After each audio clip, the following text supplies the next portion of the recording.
ये शाहीन बाग नहीं है, ये देश के किसानों का आंदोलन है। शाहीन बाग में सिर्फ एक कम्युनिटी थी, ये देश का किसान बैठा हुआ है। इसको छेड़ने की गलती जिस दिन सरकार कर देगी, समझ लेना उस दिन सरकार ने तो अपनी ताकत दिखाते हैं, वो अपनी ताकत दिखा रही है, हम अपनी ताकत दिखा रहे हैं। हमने अपनी ताकत बंगाल में दिखा दी और उत्तर प्रदेश में भी अभी तो दिखाई नहीं थी, कहा ही था। बंगाल में 5, 7, 10 आदमियों की हत्या होने पर पूरा बीजेपी राष्ट्रपति शासन की मांग करता है और देश के अंदर रोज ऑक्सीजन की कमी से बीजेपी के लोग दंगा करा रहे हैं अपनी भड़ास निकालने के लिए। और क्या आज जो स्थिति है किसान आंदोलन की, उसके बारे में क्या कहेंगे? किसान आंदोलन की स्थिति बिल्कुल ठीक है। अब आप कहोगे कि संख्या बल के आधार पे, तो संख्या बल टिकैत साहब ने कहा है कि कुछ कम रखना, क्योंकि सरकार की गाइडलाइन भी फॉलो करनी है कोरोना की। तो भीड़ ना हो, मास्क लगाएं, सैनिटाइज़र का प्रयोग करें, सोशल डिस्टेंसिंग रखें, तो उसके हिसाब से थोड़ा अभी लोगों को कहा गया है थोड़ा कम रहे। सभी तो सरकार से सहन नहीं हो रहा है, तो आप यहाँ आंदोलन करते करते बंगाल तक चले गए, शायद इसी बात से वो खोज निकाल लें। देखिए, जिस देश का राजा एक आम नागरिक से लड़ना शुरू कर दे, समझ लीजिए उनका पतन निश्चित है। बंगाल के अंदर हम क्या करने गए थे? हमने तो अपने किसानों को समझाया था कि हम 5 महीने से वहाँ बैठे हैं, MSP मांग लेना भाई आप भी, क्योंकि आपको भी तो चाहिए। इसमें हमने क्या गुनाह किया था? और अगर इनको इतना ही दर्द है तो क्यों नहीं किसानों की बात मान के आंदोलन को ख़त्म करा दें? और अगर नहीं करेंगे तो 2022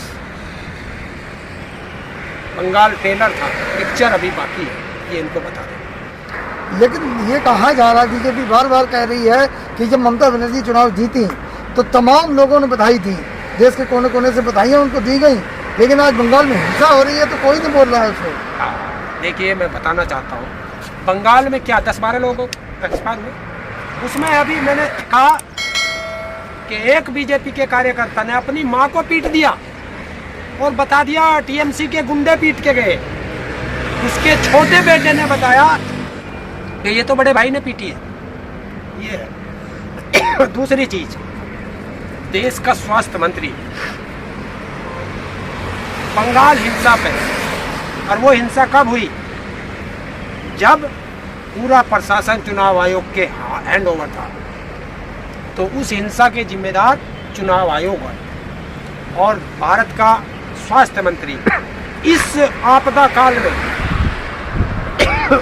बंगाल हिंसा पे भूख हड़ताल पे बैठा है, अनशन पे बैठा है। ये रोज के 3,500-4 हजार लोग अपना दम तोड़ रहे हैं, क्योंकि ऑक्सीजन नहीं है, दवाई नहीं है, वेंटिलेटर नहीं है, बेड नहीं है। ये किसी को दिखाई नहीं दे रहा। ऐसे स्वास्थ्य मंत्री को 1 मिनट के अंदर अरेस्ट करके तिहाड़ जेल में डाल देना चाहिए, जो एक डॉक्टर होने के बावजूद इतनी लापरवाही बरत रहा है। दूसरा, उत्तर प्रदेश का बीजेपी का प्रदेश अध्यक्ष स्वतंत्र देव सिंह भूख हड़ताल पे बैठा हुआ है। बंगाल चुनाव की हिंसा को देख के उत्तर प्रदेश की हिंसा कहाँ चली गई?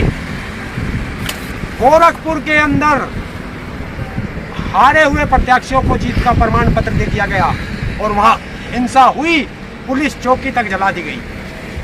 वो नहीं दिखाई देता। मैं बिना सबूत के नहीं बोलता हूँ। उत्तर प्रदेश का मुख्यमंत्री को उत्तर प्रदेश में रोज मौत हो रही है, दवाई नहीं है, बेड नहीं है, हैं? अरे देश का जाना माना पत्रकार, और की तो छोड़ दीजिए, आम आदमी तो रोज मरते हैं बेचारे, उनकी तो कोई गिनती नहीं है। देश का जाना माना पत्रकार, क्या नाम था इनका, शेष नारायण सिंह जी, कहाँ एक्सपायर हुए? नोएडा में। उत्तर प्रदेश में गाजियाबाद में ले लो, ये तो NCR में है। अभी परसों पहले दिन अखबार में छपी, सरूरपुर गांव में 55 लोग एक्सपायर हो गए कोरोना से और 1000 लोग बीमार पड़े हैं। क्या है सरकार की नीति बताइए? तो ये कोरोना पूरे गांव क्षेत्र में फैला चुके हैं। सबसे बड़ा हथियार राष्ट्रपति शासन। बंगाल में 5, 7, 10 आदमियों की हत्या होने पर पूरा बीजेपी राष्ट्रपति शासन की मांग करता है, और देश के अंदर रोज ऑक्सीजन की कमी से, इन सरकारों की गलत मैनेजमेंट की वजह से, और सीधा यहाँ के मुख्यमंत्री और प्रधानमंत्री की वजह से ये रोज इतने लोग मर रहे हैं। तो इससे अच्छा है पूरे हिंदुस्तान में राष्ट्रपति शासन लगा दिया जाए। हम मांग करते हैं क्योंकि इनकी आईटी सेल सबसे ज़्यादा नफरत अगर इस देश में फैला रही है तो वो बीजेपी की आईटी सेल फैला रही है। इस पे कार्रवाई क्यों नहीं करते? अभी आपने देखा उत्तर प्रदेश के अंदर एक व्यक्ति ने अपनी पत्नी का मंगलसूत्र और गहने बेच दिए और 27 या कितने लोगों को ऑक्सीजन मुहैया कराई, और उत्तर प्रदेश सरकार ने उसके खिलाफ मुकदमा पंजीकृत कर दिया। हिंसा क्यों होती है, इसका रीजन क्या है? अब देखिए, इन्होंने कहा है कि बंगाल हिंसा की जांच एनआईए करेगी। वो एनआईए जो पुलवामा हमले की जांच आज तक पूरी नहीं कर पाई, 12 आदमी की जांच एनआईए करेगी, और देश के अंदर कई लाख लोग ऑक्सीजन और दवाइयों और वेंटिलेटर के बिना मर गए, उनकी जांच कौन करेगा? ये तो खुल के आ गया ना कि टीएमसी के लोग ही कर रहे हैं वहाँ हमला। कोई टीएमसी का आदमी नहीं है। जहाँ जहाँ बीजेपी हारती है वहाँ दंगा होते हैं। दिल्ली में बीजेपी हारी, दंगा हो गया।